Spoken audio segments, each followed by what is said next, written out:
Hey, I'm Charlie from Sandhouse, and I'm sat here with Charlet Chung. How are you doing today? Good. How are you? Thanks for having me. No worries, I'm fine. We had some delays, but we're finally here. Yay. All right, let's start. What's your first musical memory?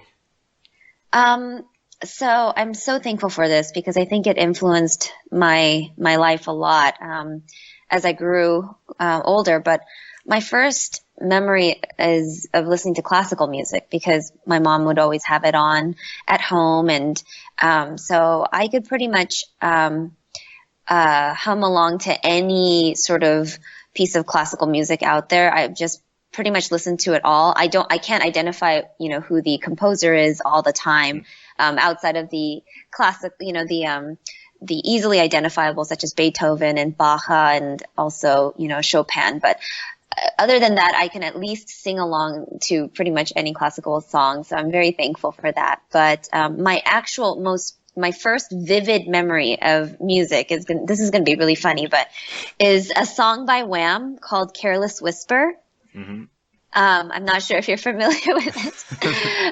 But I'm dating myself here, but it's a song from the 80s, and my mom used to dance with me while singing the song. And so it's a very, very vivid memory and a fond one that I treasure. Interesting answer. Do Do you you? know the song? I know that George Michael had a song called "Careless Whisper." I assume it's the same song. I'll pull it up Yeah. actually. Yeah. Yeah. I Yeah. believe it is. Yeah. Do you remember what the first piece of music that you bought was? Yes, I definitely do. I believe I was 5 years old, and what I really wanted, but I didn't have the guts to ask my parents, just because I don't know. I thought that it was a little bit scandalous. Was Janet Jackson's Rhythm Nation album? That's the one I wanted because the first piece of pop music that I really was drawn to was her record Escapade. I'm still obsessed with it internally to this day, where if I ever hear it on the radio or something, I'm just, which we rarely ever get to, but, I'll hear it once in a while, and it still brings back just the warm fuzzies and reminds me of when I kind of, yeah, like, I don't know, it was a moment when it went from kids songs to appreciating an adult song, but yet, there was, as with most pop songs and most pop albums, there was an element of sexuality to it that I think I was somewhat aware of, but was not super comfortable with yet, especially as a 5, 6 year old little Yeah. girl. And so I just wasn't confident enough to be able to ask my parents for that. But funny enough, my first album is the Simpsons album, which was called The Simpsons Sing the Blues. And the reason why I got it was because I was a dancer at the time, and I had done a jazz routine to Bart Simpson's record which is like a rap song Uh-huh. on the album. And I just really liked it. I don't anymore, but I knew all the words, and I felt confident asking my parents for the album because there was a cartoon character on it. Yeah. So that was it. The Simpsons. All right. If you could have written any song, which would it be? Um, I I would love to have, and I tried when I was a child, and I think it was an outrageous attempt, but I would have loved to been able to compose classical music. I actually played the clarinet for a very long time growing up. I played the piano as well for a little bit, but I played the clarinet all throughout junior high and high school, and um, so my exposure to classical music continued until probably till the beginning of college, when I just no longer had time for it. But yeah, so I would have loved to have been able to compose. It comes naturally to me, so classical music would be the direction I would want to go to. But one of my favorite songs is Hallelujah by Leonard Cohen, rest in peace. And it just touches me so much. And so if I could have written a song like that, that is just so touching, and also just, just so widely known and well respected, I would have loved to have written a song like that. Yeah, that's a good answer. It's actually fascinating because obviously, while I'm aware and the listeners are aware that you aren't the characters that you portray. When Oh yeah. I think who like the kind of music that you like, I wouldn't think that you like classical music, but that's only because I know nothing more about you than Seraph and D.Va. Yes, yes. Yeah, yeah. What's your favorite thing about being a voice actor? Um, my favorite thing, and I love answering this question because I think everybody has a different answer. Every voice artist has a different answer for it. But I've been an actor for 11 years, and I'm still. I just shot a movie last week, and I'm still acting for television and film. But what I like about being a voiceover actor is that it's very community oriented. So the reality is it's a very hard sort of group to get into. It's kind of like a club. And once you're in, and you continue to work and you're trusted for your level of professionalism, expertise, and talent. But before that, it's just so hard to get in. But once you're in, the people who are in the community that are fellow voiceover artists, as well as the directors and the producers of shows and of games, and are just so inclusive and so helpful that I have been extremely blessed by the people that are in the community.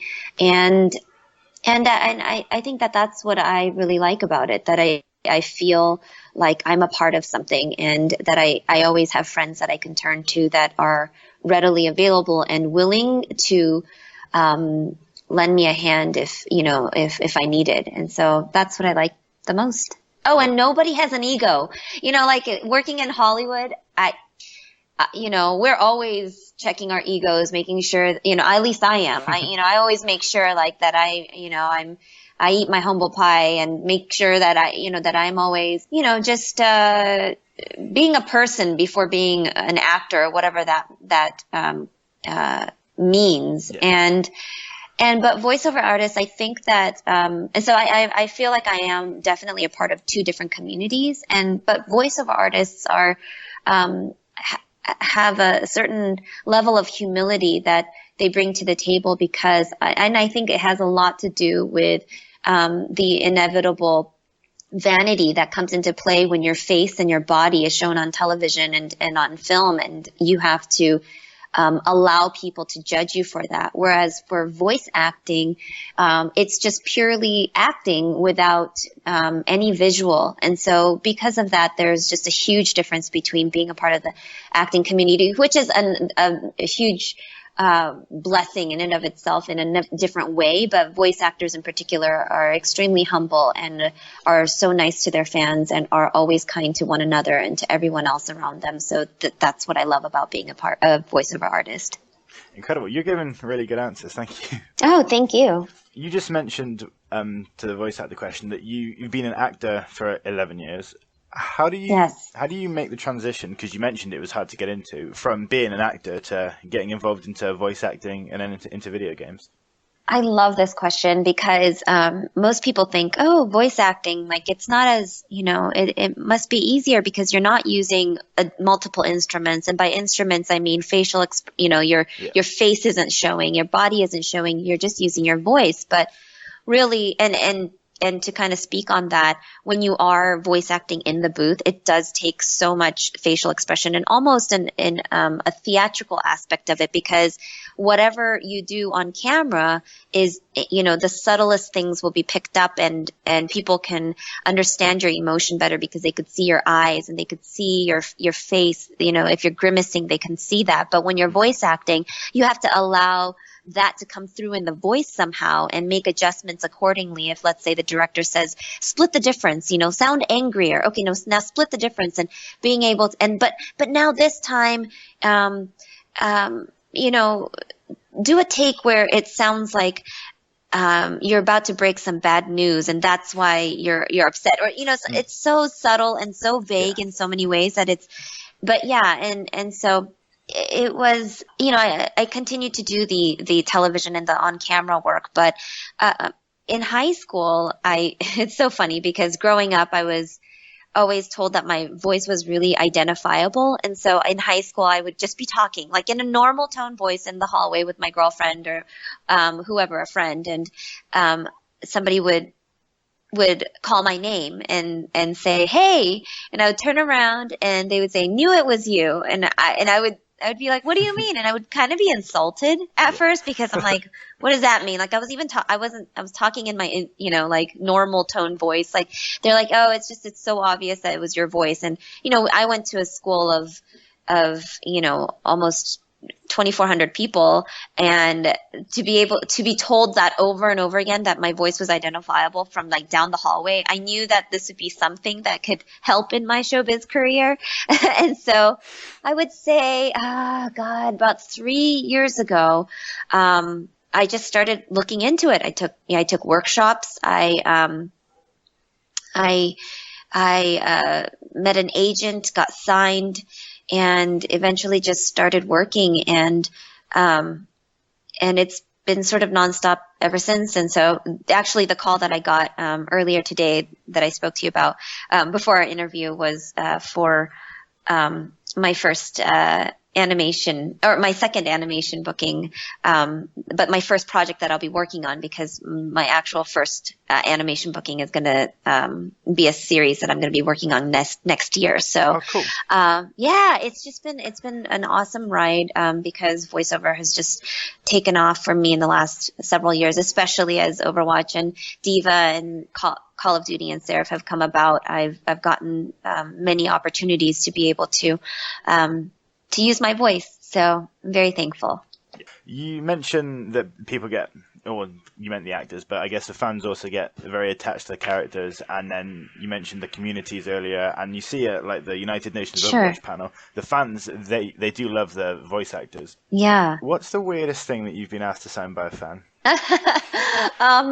Okay, this is really easy to answer. So far, I haven't gotten anything like super weird yet, but and I'm hoping I won't. But at BlizzCon, which was my first convention, I've gone to several since and have some lined up for next year. But at BlizzCon, I was brought a broken like a mannequin hand that was broken off from a entire, I guess a whole body of a mannequin, and that was quite odd. And I have a picture of I had to take a picture of signing the mannequin hand because it was quite creepy, and but at the same time interesting and memorable. And now I have an answer for interview questions like this, so I'm not complaining.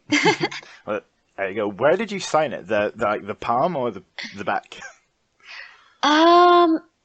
I think I signed at the top of it. I think I signed the top of the hand, but I'm not quite sure, because this one wasn't specifically just for me. This was for the entire Overwatch panel, and so it was already sort of filled up. But the girl that it was a woman who brought the hand, and she knew that it was an odd piece of memorabilia to sign, and made a point of it and was like, "I know this is really odd, but hey, you'll never forget it, right?" And I have not. I've not forgotten it. Right. You mentioned that you're getting more bookings for like your animated series and stuff coming out in the future. Would you recommend voice acting as a career?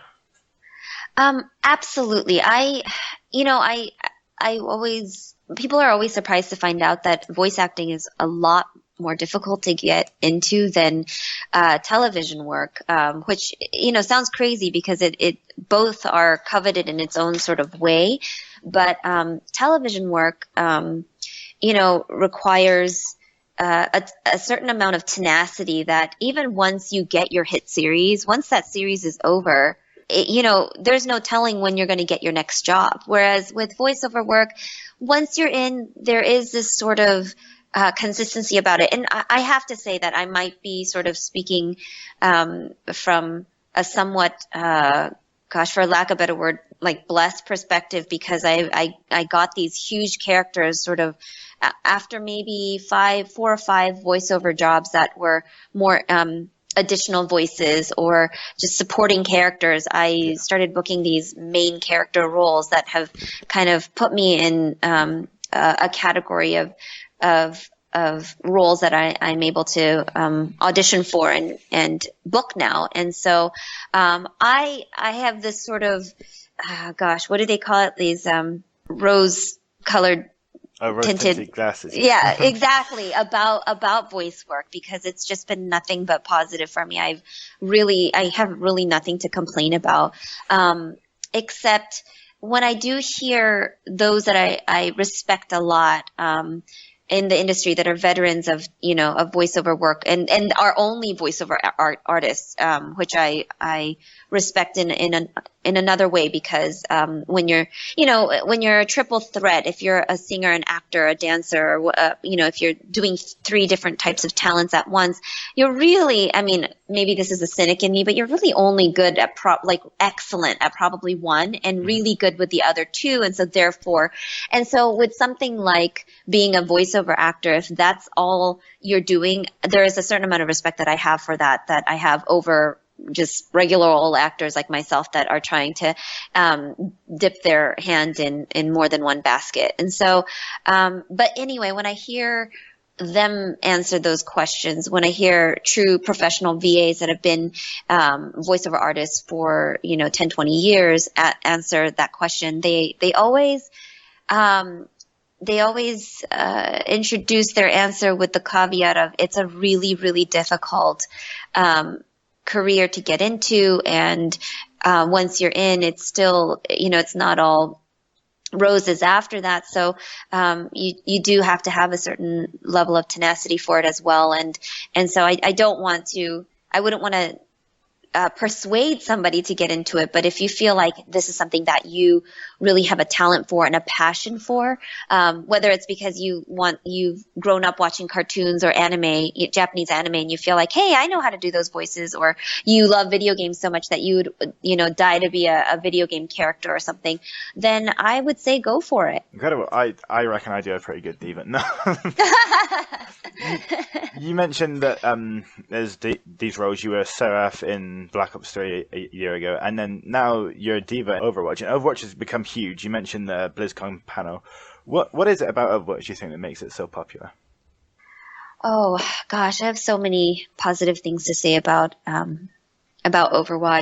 This is the first project, and I'm really sad to say this, but as a female minority, Asian American in particular, or specifically, I should say, I haven't ever felt like I had equal footing in a project that I've been in. I will play a main character. I've been a series regular on a pilot before.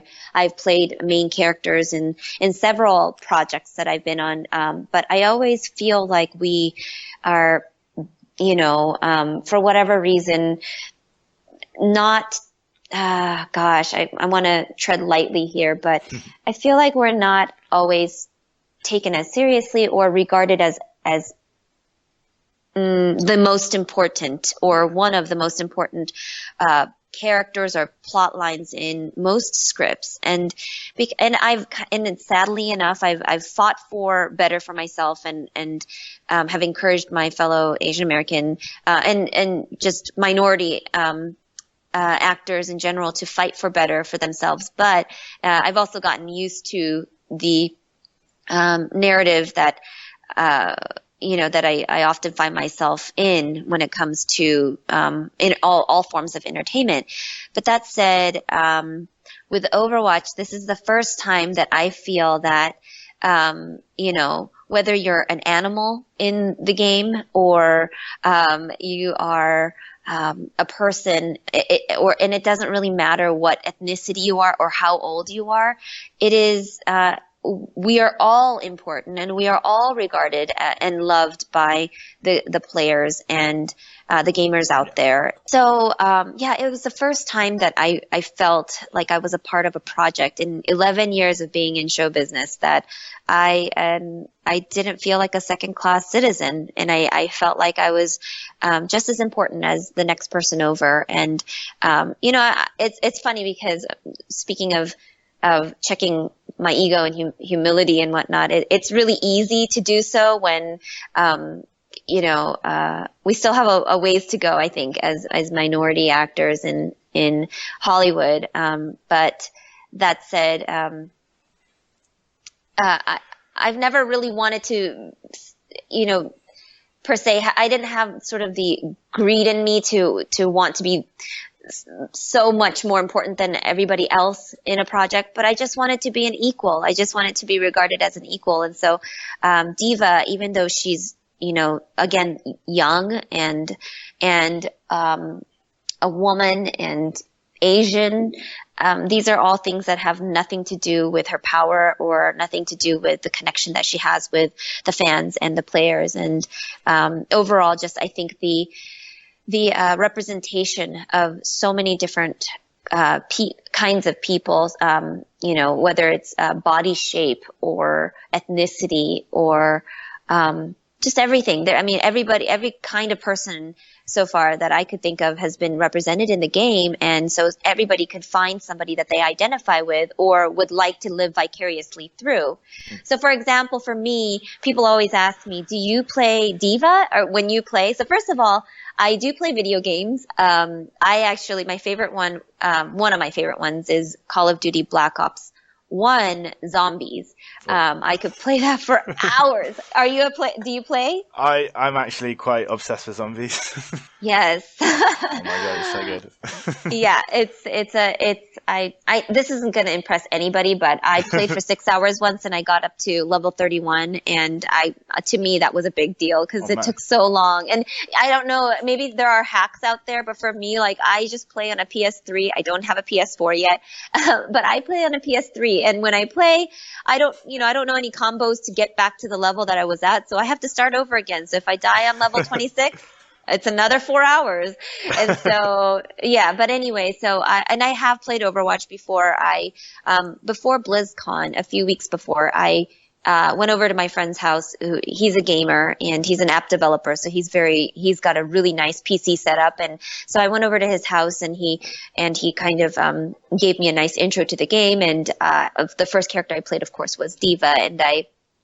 And I ended up getting a victory with her. But then I got kind of sick of hearing my own voice, and I was like, I don't want to be myself. I identify with D.Va on a lot of different levels, on deep levels, as well as, like, to me, I don't think I particularly look as beautiful as she does, but I'm always asked, hey, did Blizzard draw D.Va after your face and body? I'm like, I'm nowhere near anatomically as perfect as she is, but that's flattering. Thank you very much. But that said, I relate to her, and but I don't need to do that. I think gaming has so much to do with escapism and being able to just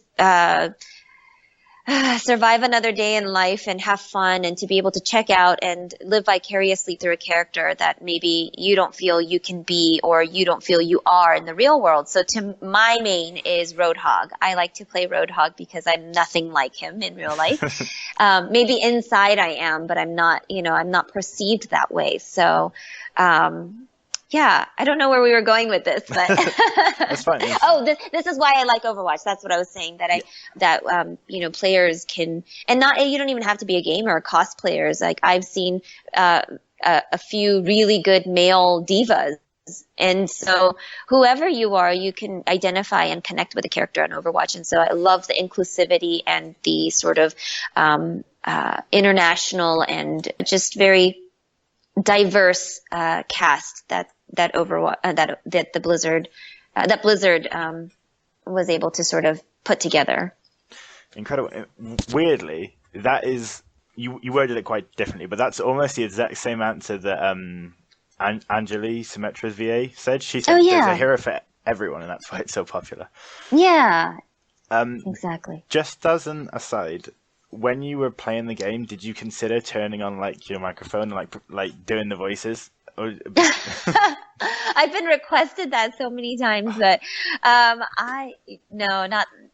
not this time around. I feel like I know that Matt Mercer and Crispin Freeman did one of those sort of live microphone situations, and it was quite funny. I watched most of it, and it was really funny. But I don't know, maybe in the future. Look out for it. Anyway, so you just mentioned that there is a huge cast in the game. There's, I think, 23 or 24 now? Yes. Oh my gosh, you're the first person to yes, there's 23, I believe, including Sombra. But you're right, I believe it's 23 altogether right now that have been introduced. And it's funny because most people don't know that there's so many. But if you could have voiced one of the other characters, who would you choose? Oh gosh, this is. I know that this is going to sound really egotistic, and I'm not trying to, but I really love voicing D.Va. I mean, it comes easily to me. I've always wanted to sort of play a Korean pop star. That's how it was posed to me when I first auditioned for it, that I need to go for like a pop star vibe, that, you know, she has fans and she's a gamer. And so for me, I absolutely love voicing her, but, gosh, I don't know. I like sort of playing characters that have, or doing voices that have also soothing voices. And so maybe Mercy. I don't know. I'd have to think about that one a little bit more, but somebody that has more of a soothing, regal, sort of commanding voice. Yeah, and another one. I would love to have played Tracer, because, you know, just to be able to do a British accent. Yeah, and so. Yeah, exactly. It was funny because we met during BlizzCon, as well as the Blizzard wrap party that was on the following Monday after BlizzCon, and so I inquired about her accent, and so she was explaining to me that the variations of Cockney and funny enough, this is crazy, but I actually had a callback for a British character. I'll say that's all I'll say. Oh. But a British character who happens to be Asian. So they're trying to honor both. But I went in for I had a callback with a producer for a British character, and they wanted. And it's funny because there's, just like in America, there's so many. American English, there's so many different accents, whether you're from Jersey or New York or California, Texas, North Carolina. Everybody has a different sort of accent depending on the state. That I think there are certain ones that are very distinct, like Boston is very distinct from California, is very distinct from Ohio. But for us as foreigners of the UK, when we go there, it's like, I think I could tell between the Queen's English and Cockney, but everything in between is so subtle to me. And so funny enough, I went into the audition, and I think because Kara's voice was in my head for 2 straight days in a row, I went in for it right after the Blizzard party. And I think my accent was different from the first time because I was, I was influenced by the Cockney that she, was speaking of, and I think she speaks a variation of it, and so I had that, and so the producer paused me and said, "Charlotte, are you thickening your accent? It sounds very, very British now." And I was like, and we wanted it a little bit more subtle, and I was like, "Oh, okay." And I had to explain to them, it's because I spent time with this actress who plays a Cockney accented British woman on a game called Overwatch. And he's like, "Oh, I'm familiar." And he's like, "Yeah, well, it definitely shows." So it's funny because I think as actors we get we're very impressionable when it comes to influences of sound and visual influences and attitude and all of that. So just spending time with her I brought her. Yeah, exactly. It rubbed off, and I brought Tracer with me to an audition. I'll say that. All right. What do you think about D.Va in terms of as a person and her backstory? You know what was really cool was I spoke to Jeff Kaplan about this, as well as Michael Chu, who's the writer of Overwatch. He wrote every single line in the game. Brilliant man. But he and I just had a dialogue about it. I'm actually half Japanese, half Korean, and so and there is a sort of sensitive, I would say, a sensitive history between the two countries. The Korea and Japan were annexed historically, and so because of that, there are some tensions that still exist between the two countries. So even though they're so geographically close, culturally they're so different, and so even the language, there are parts that, because both languages incorporate Chinese characters and originally, that there are certain similarities to it that even, I think, even a Korean person that's full Korean or a full Japanese person would agree to. But because I'm I'm half, I see the differences immensely in a way that makes me proud that they have their own separate identities, but also makes me sad because it's also what kind of creates this continual barrier between the two countries. That said, I take a very sensitive approach when I play characters that are ethnically just one. So D.Va being Hana-song, she's fully Korean. And she also looks like, let's be honest, an anime character, which is, a Japanese influence in the world. And so because of that, I've sort of been voicing my opinion about her narrative and her story and what I think about her as a person, because all of that, I took all of that into play when I began voicing her. I thought that it was really important to kind of give her depth instead of just like, oh, she's this cute character.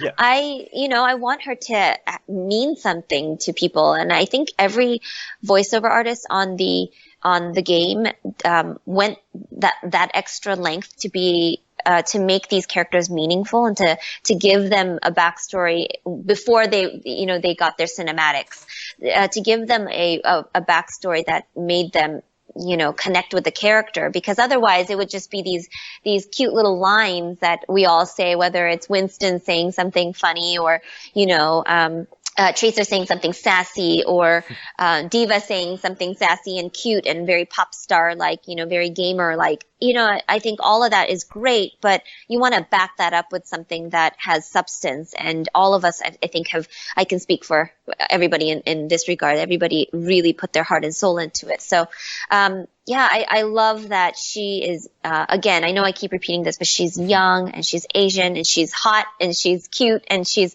she's smart and she's quick and she's powerful, especially after that buff. Oh, God. And with all that said, that the country, that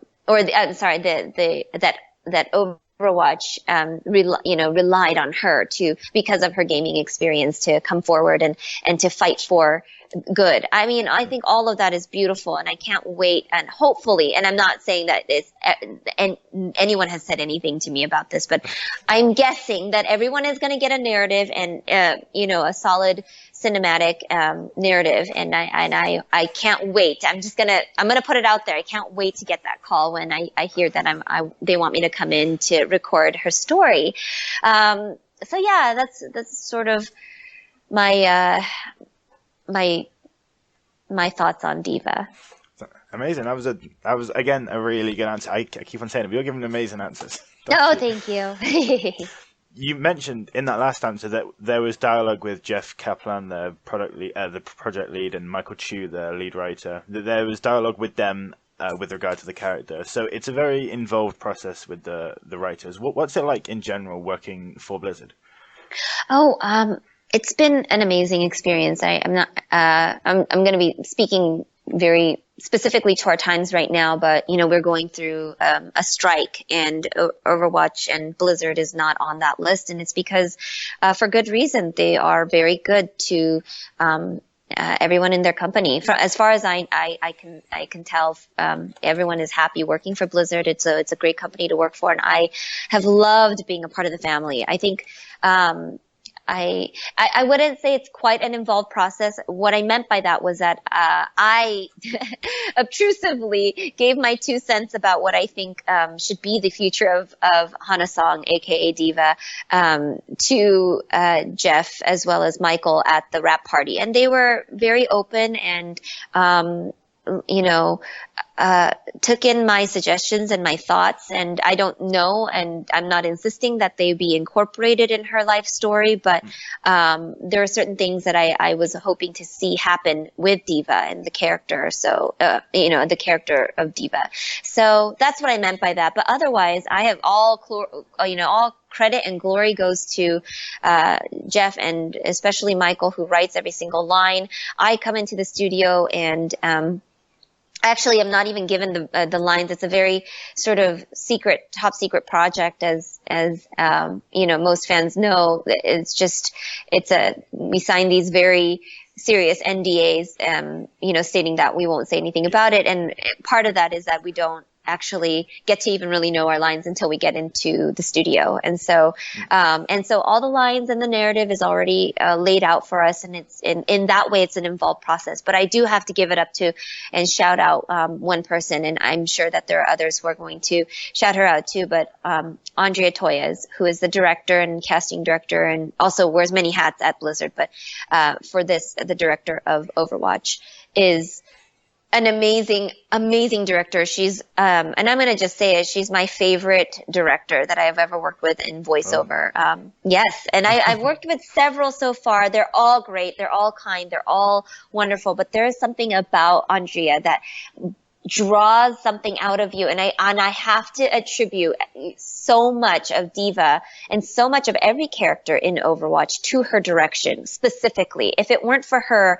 we wouldn't be able to quite produce the voices and the product that you see and hear today. And so she just draws out a certain amount of creative confidence and freedom within each VA that allows us to bring these what I think are really amazing performances to life. So it's been amazing working for Blizzard. They've been like family. I have become friends with even, the League of Legends people and Heroes of the Storm people. It's funny because it's like, once you're a part of one game, you're actually, you get to become friends with quite a few of the other people, just because of sheer exposure, being able to see them and interacting with them on Twitter and whatnot. So, I would say one of my favorite companies to have ever worked for. Right. Go Blizzard, go Andrea. She's on the Christmas list. Yes, yes. All right, this hopefully is going to be the fun part. In voicing D.Va, yes. What are your favorite voice lines? Oh, so I love "Boom shakalaka, she's on fire." So that's one of my favorite ones. As you guys know, there are so many sort of throwbacks. That's a basketball throwback. I mean, there's a game throwback. There are so many throwbacks that people and references that, depending on when you grew up and what kind of console you had, or if you were even a gamer before, the last 5-10 years, so many references to so many different games. And because she's a gamer, I am so lucky to be able to, voice these lines that are so cool because they are, it's kind of like an inside joke, slash, like reference to something else. And so I think that that's really, really cool. I would say, okay, so there's one line that didn't make it. Gosh, I hope this is completely unauthorized, so I'm not really sure if I'm allowed to say it, but I've heard other people know about it already and reference it to me, so fans, and so I feel like I can say it. But oh, Diva Style, which is a reference to Gangnam Style, the song by Psy, and so that would probably be. I wish that made the game, but I could see possibly why it didn't. It might have been sort of a legality thing because it is so. Identifiable as Psy's songs. So I'm not really sure why it didn't make it, but it didn't, and I would say those are sort of a couple of my top ones. But in terms of, I think I would be remiss to not mention the favorite lines like "Nerf this" and "Winky face" and "Is this easy mode?" Of course, those are all my favorite, and that's why I sign all my autographs with the with some of the most popular ones. Yeah, and another one, funny enough, LOL, that's another one that I get a request for a lot, and love D.Va. So those are I would say those are the ones that I love. Incredible, right. Lastly, what's your favorite cake or ice cream? Oh my gosh. I love cake. I love like whipped cream, and I love frosting. And so, I love all the classic, I mean, any cake out there is really good. I'm not really picky about cake. But I would say ice cream has now become one of my favorite foods. Funny enough, this is a very personal story, but I had an ex-boyfriend that really liked ice cream. And at the time I didn't. And he was always really bothered by it because, he would say, hey, want to go for some ice cream? And let me get you some ice cream. And I would always say, no, I really don't want any. And I think I think it was like a party pooper thing and to him because he just loved ice cream so much. But I would say in the last 5 years, I've come to really, really love ice cream a lot. I mean, my favorite food is cheese. Always has been, always will be. And so my nickname and nobody else is allowed to call me this, so this is not me authorizing it, but my nickname is Cheese with so many of my very, very closest best friends because they know how much I love cheese. And also my native name or my real name is Chihe, and which is in Korean it's Chihe and in Japanese it's Chie. And so because of that, I used to go by that in high school, and I still do with some of my friends. Professionally, of course, now I'm known as Charlotte, but because of that, a lot of people couldn't pronounce it in high school, and so instead of like chie, they would say cheesecake or cheese butt. And then it happens to be that I love cheese, and then they would say, oh, you look, at the time like I had more I still had the baby fat and everything, so they said I look like a mouse, and so mice like cheese. I mean, there were so many things that kind of wrapped it up, but so my nickname with some of my friends is Cheese. And so but that said, I like ice cream like almost as much as I like cheese now. And I think it's because I was, I was exposed to more gourmet ice creams that are natural. Like we're not to, sorry, dryers, but not to bag on like the dryers and like sort of the supermarket ice creams of the world. But we have a ice cream store in Los Angeles called Scoops, and it's owned by a Korean owner. Happens to be, it's not because I was specifically looking for that, but makes the most gourmet, natural tasting ice creams, and every flavor. It's got like, one of my favorite flavors is cookies and cream, and he makes a different flavor every day, every week. And so, there was this mascarpone Oreo flavor that he made. But anything at Scoops is good. I have another favorite ice cream shop in Pasadena, California called Fossilman's, and I love their anything lemon flavored. I love. And they have a great almond ice cream. But I would say if I had to live with one for the rest of my life, probably, a good green tea ice cream. Good green tea ice cream. Yeah. And then maybe cookies and cream. But I also love Haagen-Dazs bars. You asked me the wrong question because I could just keep going. Oh, and I would say, I have to say one last thing because people get really surprised. I'm actually quite the connoisseur of McDonald's soft serve. Oh. I would say that's probably, if I had to live with one, it's cheap, it's good, it's creamy, not too sweet, has that great cone. I would say if I had to live with one ice cream for the rest of my life over all the ice creams that I love in the world, I would pick McDonald's soft serve. Well, I'm a simple gal like that. In that case, to add on, what's your favorite kind of cheese? Oh my gosh, this is such a tough question. I would say I have several. And since you're such a nice guy, I know that you're letting me kind of go on and on about my favorite things. But I would say one of my favorite is burrata. I love soft the mozzarella, but also just sort of the moist and sort of stretchy nature of burrata. So I love burrata, and I love how you can pair it with tomatoes and basil, and you could put it on bread. I mean, it works so well, so mild, and you could eat so much of it. So burrata would be one of my favorites. I love mozzarella. I love cheddar. I love Munster cheese. I love Havarti. I love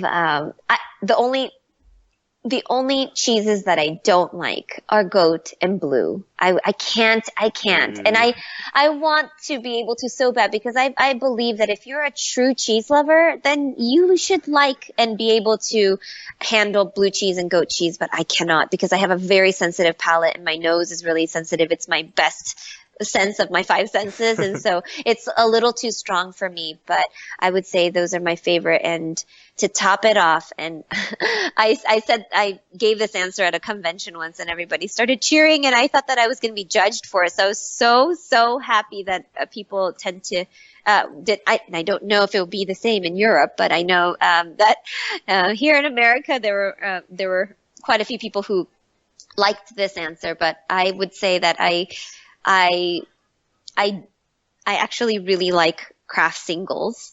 I don't know if you know what those are, but it's like fake American cheese that come in these thin wrappers, and people use them to make grilled cheese sandwiches here in America. So I would say that I grew up cutting them up and making little squares out of them, folding it over and over again, and then like making a stack and then eating it little square by little square. So I would say, those are my top favorite cheeses. Top cheeses. All right. Thank you so much for spending nearly an hour with us today. Oh, thank you. Gosh, it's gone by so fast. I've had so much fun. Thank you so much. Thank you.